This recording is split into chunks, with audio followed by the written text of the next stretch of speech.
Assalamualaikum warahmatullahi wabarakatuh. Selamat pagi, siang, sore, maupun malam kepada dosen pengampu Bapak Dr. Ignacy SPTMSI dan rekan-rekan semuanya. Perkenalkan, nama saya Coach Febran Pratama, mahasiswa program studi kehutanan Fakultas Kehutanan dan Lingkungan Universitas Kuningan. Video ini dibuat untuk memenuhi tugas ujian akhir semester berbasis Project Based Learning atau PJBL pada mata kuliah analisis pemodelan spasial kehutanan. Di sini saya akan membagikan step by step atau alur kerja teknis mengenai analisis pemodelan spasial kerawanan longsor di Kota Tasikmalaya menggunakan metode maksimum entropi. Baik, tanpa berlama-lama lagi, mari kita masuk ke langkah yang pertama. Pada langkah yang pertama adalah pengumpulan dan penyiapan data awal. Data yang digunakan dalam pemodelan ini berasal dari dua sumber utama. Yang pertama, menggunakan platform cloud computing Google Earth Engine. Saya menentukan batas administrasi Kota Tasikmalaya sebagai ROI atau Region of Interest dan mengekstraksi sebanyak 49 titik potensi longsor berdasarkan kriteria berlereng lebih dari 15 derajat menggunakan data DEM SRTM. Nah, terus yang kedua, saya mengintegrasikan data sekunder dari hasil praktikum sebelumnya yang meliputi peta jarak dari jarak sungai, terus ketinggian, kelerengan, curah hujan, dan tutupan lahan, dan lain sebagainya. Semua data lingkungan ini kemudian dikumpulkan untuk disamakan formatnya pada tahap berikutnya. Nah, untuk langkah kedua yaitu karena variabel lingkungan yang dikumpulkan itu memiliki format batas wilayah yang berbeda dan sistem koordinat yang berbeda serta resolusi spasial yang berbeda-beda, kita wajib melakukan penyelarasan data. Pada resampling ini saya menggunakan software RStudio. Melalui script di RStudio, saya menjalankan perintah reprojection seluruh data spasial ke dalam sistem proyeksi UTM 489S. Selanjutnya dilakukan proses resampling spasial agar seluruh data pixel dan extend data raster seragam menjadi 10 meter mengikuti resolusi dasar Citra Sentinel-2A itu dari tutupan lahan. Setelah semua pixel presisi dan sama, data diekspor ke format raster untuk diuji. Nah, langkah ketiga yaitu uji multikoordinaritas di ArcMap. Setelah seluruh data raster diseragamkan resolusinya, kita bawa data tersebut ke software ArcMap untuk dilakukan uji multikoordinaritas. Uji korelasi ini sangat krusial untuk memastikan model tidak ada hubungan linear yang terlalu kuat atau tumpang tindih antar variabel prediktor yang dapat merusak validitas model Maxent. Menggunakan analisis correlation version lebih dari 0,7 itu akan dieliminasi. Nah, pada ArcMap itu toolsnya adalah band collection statistik. Nah, dari hasil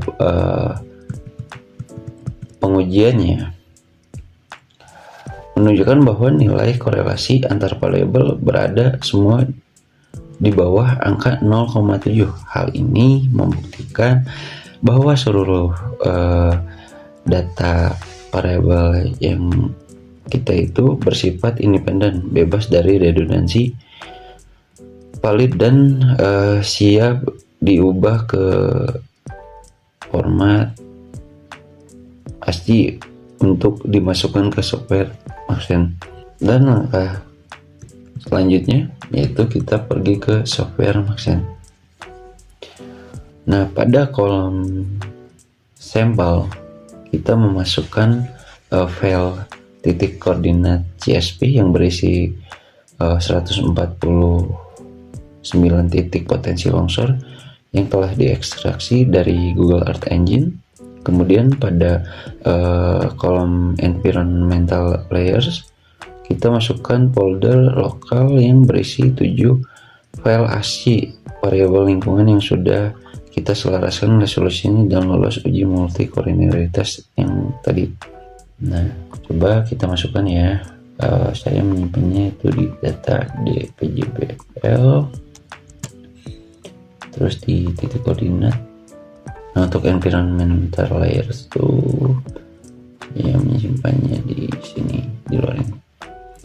Nah, jangan lupa ya untuk mengubah mode variabel bertipe kategori seperti jenis tanah, geologi, dan tutupan lahan menjadi kategorikal nih. Ini tanah kategorikal, terus tutupan lahan kategorikal, dan create respon curves-nya dicentang, jack knife-nya juga dicentang. Ini output formatnya tetap di global. Terus ini buat nanti hasilnya akan kita buat folder gitu. Kita buat folder baru, create new folder. Ini hasil longsor. Oke, kita open. Terus pada settingannya untuk random test percentage-nya itu kita isi 25% untuk validasi model. Nah, terus ini kan pengaturan basicnya ya. Terus random city nyalakan, terus sisanya dibiarkan saja. Dan untuk di advance saya itu menggunakan 5.000 iterasi dan sisanya cukup dibiarkan saja. Terus kita silang, lalu kita klik run dan tunggu proses kalkulasi data itu selesai. Karena ini lumayan lama, jadi saya akan skip. Baik, prosesnya sudah selesai. Kita bisa lihat di file explorer, terus pjbl di data D. Nah, tadi ini hasil longsor. Nah, kita pakai yang ini untuk melihat si hasil datanya ya. Pokoknya tadi dari hasil kalkulasi tersebut tuh si Maxent tuh akan menghasilkan laporan output dalam format HTML. Nah, mari kita baca ya hasilnya untuk mengevaluasi keandalan model kita. Nah, kita lihat ke bawah. Nah, ini ya. Berdasarkan kurva erosi ini, model Maxent yang kita bangun menghasilkan nilai AUC sebesar 0,891 berdasarkan kriteria Sweet pada tahun 1988. Nilai ini menunjukkan tingkat akurasi prediksi yang baik atau good accuracy dengan tingkat keandalan mencapai 89,1%.